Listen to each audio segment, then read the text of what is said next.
శ్రీగురుభ్యో నమః. సదాశివసమారంభం వ్యాసశంకరమధ్యమాం అస్మదాచార్యపర్యంతం వందే గురుపరంపరాం.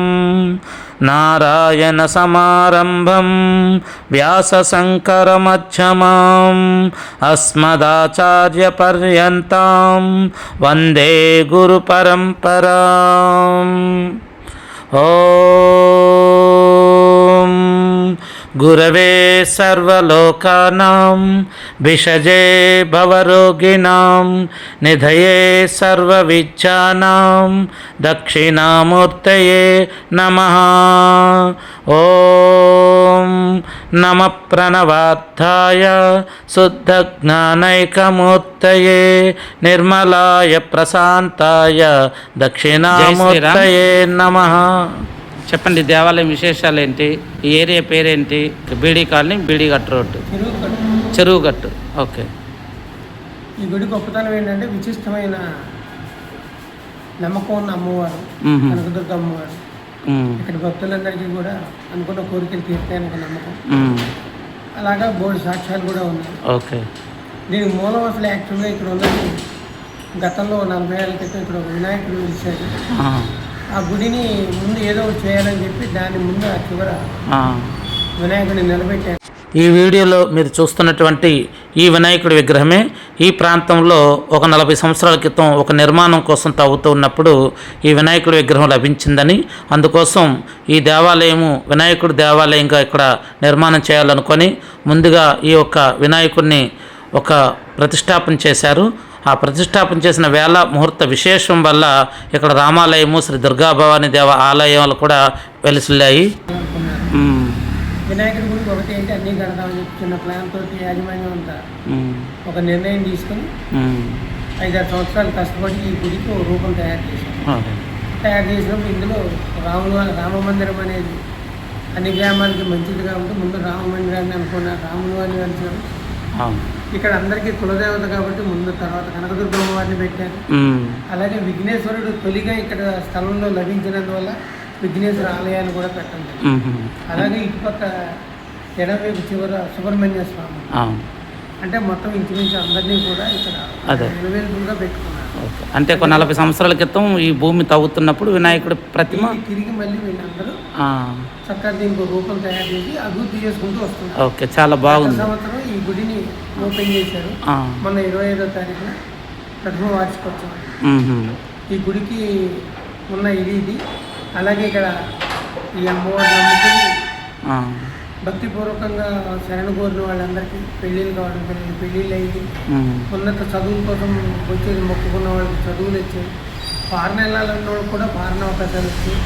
వాళ్ళందరూ మనస్ఫూర్తిగా కూడా అమ్మవారి దయ అని వాళ్ళు అలా అయిన వాళ్ళందరూ కూడా అమ్మవారికి చీరలు ఇవ్వటం కానీ, కానుకలు ఇవ్వటం కానీ, అలాగే ఈ గుడిలో ఏదైనా అభివృద్ధి కార్యక్రమాలు అన్నింటిలో కూడా వాళ్ళు తమ వంతు భాగస్వామ్యంగా ఉంటున్నారు.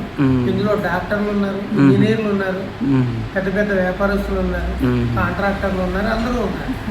అందరూ కూడా దీని మూలం ఏంటంటే వాళ్ళ నమ్మకాన్ని అమ్మవారు ఒమ్ము చేయకుండా అన్ని చల్లబెల్ల చూస్తుందని వాళ్ళ నమ్మకం.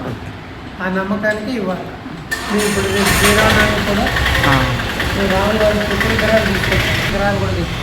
రామ కళ్యాణం చేయాలని ఉత్సవ విగ్రహాలు తీసుకొచ్చారు. Okay okay. ఉత్సవ విగ్రహాలు కూడా తెచ్చారు. ఓకే, ఇంకా ఓపెన్ చేయలేదు. అదే అదే అదే రామ నవమి రోజు కళ్యాణోత్సవం చేసినప్పుడు చేస్తారు. అంటే దాన్ని ఓపెన్ చేసి ఆ రాముల వారి విగ్రహాలతో కళ్యాణం చేయాలి. అదే అదే ఆ సంకల్పం ఒకటి. ఒక చిన్న ఆవిడ ముందుకు వచ్చి నేను రాముల వారి విగ్రహాలు ఇస్తానన్నాను. అలాగే రెండోది అమ్మవారి ఉత్సవ విగ్రహాన్ని కూడా ఒక దాత ముందుకు వచ్చారు. అయితే మేము ఆర్డర్ ఇచ్చాము. మనకి అక్టోబర్ దసరాకి వస్తుంది. అలాగే ఇప్పుడు కొంతమంది భక్తులందరి సహకారంతో 3 గుళ్ళల్లోనూ మకర తోరణాలు కట్టాలని ఒక నిర్ణయం. అలాగే భక్తుల సహకారంతో దీనికి ఆనుకుని ఉన్న స్థలం ఉందండి.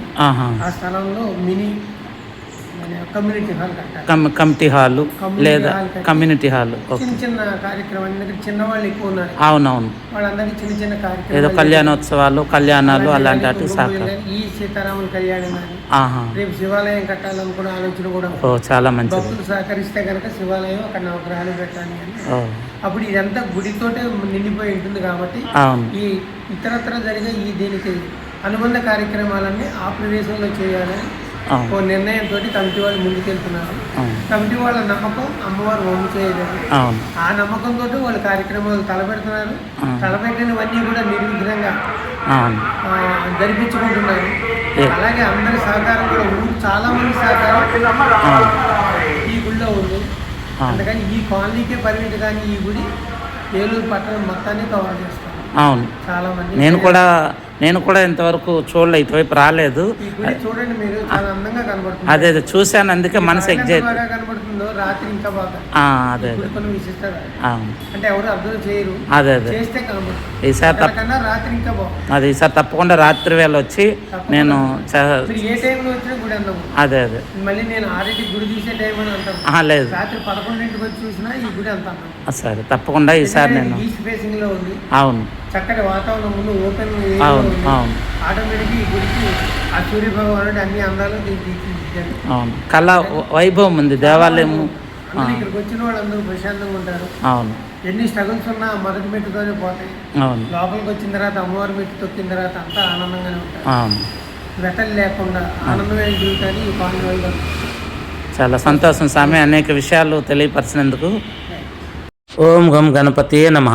సమస్త దేవతా ప్రథమ పూజ్యాయ నమః. సమస్త ఆటంక నివారణాయ, సమస్త విఘ్న నివారణాయ, సమస్త జాతక నవగ్రహ దోష నివారణాయ, సమస్త జాతక గోచార దోష నివారణాయ శ్రీ మహాగణాధిపతియే నమః. శ్రీ గౌరీపుత్రాయ నమః. ఓం గం గణపతియే నమః. సమస్త గృహవాస్తు దోష నివారణాయ శ్రీ మహాగణపతి నమో నమః. ఓం శ్రీ సుబ్రహ్మణ్యాయ నమః. సకల నవగ్రహ దోష నివారణాయ, రాహుకేతు గ్రహ దోష నివారణాయ, కుజగ్రహ దోష నివారణాయ, నాగసర్ప దోష నివారణాయ.